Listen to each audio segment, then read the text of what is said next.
Halo guys, kembali lagi dengan saya Kali Masada dari Akademi Kripto. Kali ini kita akan membahas ya crypto investing strategi yang kelima. Di sini kita akan membahas strategi tebar jala. Apa itu strategi tebar jala? Ya, jadi pada dasarnya ya strategi tebar jala ini merupakan strategi dari para smart money, ya, para venture capital ya, yang memiliki dana besar ya. Para crowdfunder, para angel investor, yang mana mereka memiliki uang yang sangat banyak dan ada banyak ya project yang menarik ya di market, yang mana mereka investasikan almost in every single project. Itulah kenapa kalau teman-teman cek ya di website ya dari berbagai project ya di bawahnya, itu namanya juga itu terus ya. Binance Labs ya, Grayscale ya dan lain sebagainya. Karena para venture capital yang besar ini ya mereka is everywhere. Mereka punya duit yang gede, mereka mau pasang di mana aja duitnya. Pasang jalannya di mana aja, bebas. Dan juga hal ini diterapkan ya karena banyaknya altcoins yang beredar di market. Ada 20.000. Dulu 2018-an tuh hanya 200-an ya. Teman-teman merem ya, tuh agak tembak gitu, dia terbang. Kalau sekarang 20.000, teman-teman nggak bisa pakai pancing lagi. Kalau 200 dipancing masih bisa ya, telaten ya. Kalau 20.000, ya harus pakai jaring, rek semua. Oke, baru teman-teman investasikan di semua. Jadi prinsipnya ya, strategi tebar jala ini, teman-teman mencari ya, beberapa ikan emas ya di tumpukan ikan busuk. Jadi semua dijaring. Kalau ada 1-2 nih yang rare ya, gems ya. Ini teman-teman baru bisa memperoleh keuntungan. Sama ketika teman-teman lagi thrifting ya, beli bal-balan ya. Hanya satu bal misalkan 500.000 ya. Ada 10 ya sampai 20 kilo bajunya. Lainnya ini pasti cuman baju-baju jelek ya, baju-baju rombeng gitu. Tapi ada 1-2 Dickies ya, 1-2 Nike ya. 1-2 misalkan Stone Island yang teman-teman bisa resell di luar. Jadi harganya jutaan, sehingga tumpukan sampah ini tadi ya, ini bisa teman-teman jual, ya. Jadi nol pun nggak masalah.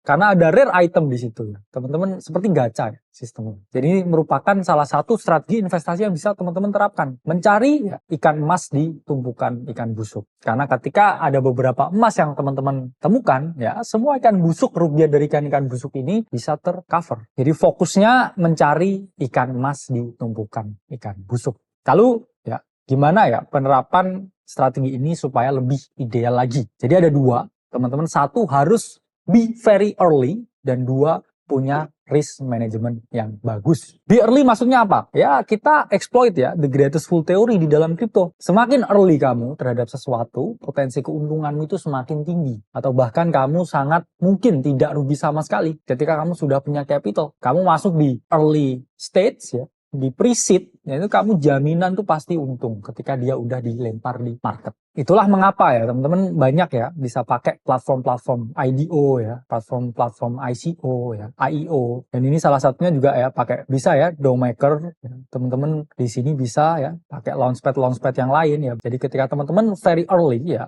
potential gains-nya itu puluhan sampai ratusan kali lipat. Kedua, teman-teman batasi resikonya. Jadi mitigasi resikonya ketika teman-teman sebar jala ya ke berbagai altcoins, itu adalah cut loss-nya sebesar nilai position sizes-nya. Jadi ketika 0 project-nya jadi 0 seperti Luna, yaitu adalah nilai cut loss-nya teman-teman. Ya, jadi no stop loss ya, besaran size investasi itu adalah stop loss-nya. Misal teman-teman punya modal 100 juta, teman-teman resikokan 1% ya, 1 juta. Berarti ketika teman-teman mau berinvestasi terhadap sesuatu, mau beli koin A itu 1 juta, koin B 1 juta, koin C 1 juta, rata semua. Karena teman-teman melihatnya sama. Jangan ada yang berat sebelah. Misalkan, oh saya ini 5%, oh saya ini 10%, oh yang lain 1%.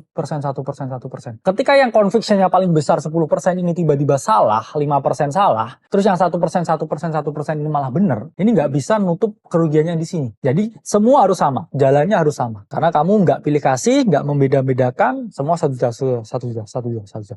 Kalau modalnya 1M, 10 juta, rata ke semua. Jadi karena kamu kan nggak tahu ya, mana yang jadi ikan emas ya, mana yang jadi ikan busuk ya, mana yang bisa ngeracunin kamu, dan lain sebagainya. Kalau ternyata yang kamu besar ya, itu jadi ikan emas ya, kamu jackpot. Kalau yang besarnya jadi ikan busuk gimana? Ayo, yang kamu udah kasih kecil-kecil ini mah jadi ikan emas. Ini nggak bisa akan menutup, karena ini terlalu gede size-nya. Yang busuk terlalu besar. Jadi misalkan nih ya, project ini ada 10 ya, yang naik 10x, ini udah menutup seluruh capital. Yang lain pun busuk ya nggak masalah. Kamu udah balik modal. Ada 10 koin ya, dari 100 ini, yang naik 10 kali lipat.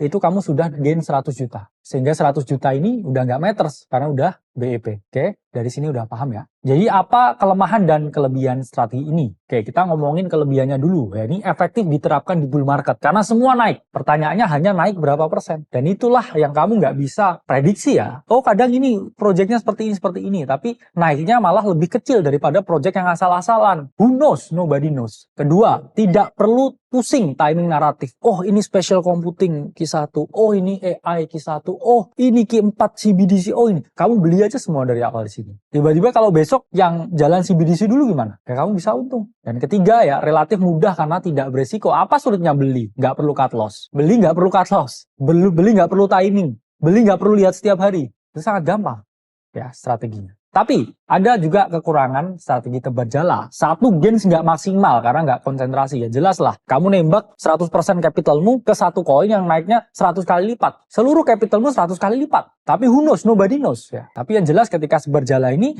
ya ada yang satu maksimal, dua biasa aja, tiga rug pull, 4 turun 50% terus diem aja. Satunya lagi naik 100 kali lipat, naik 10 kali lipat. Sehingga terlalu banyak portofolio yang di manage, sehingga kamu overwhelmed. Waduh, kayak swalayan nih ya portofolio saya. Itu happens setiap hari. Ketiga, akhirnya ada persepsi nih, wah saya nggak perlu ini ya, nggak perlu deep dive ya, nggak perlu riset ya. Slot saya masih banyak, saya masih bisa beli 80 koin lagi. Belilah.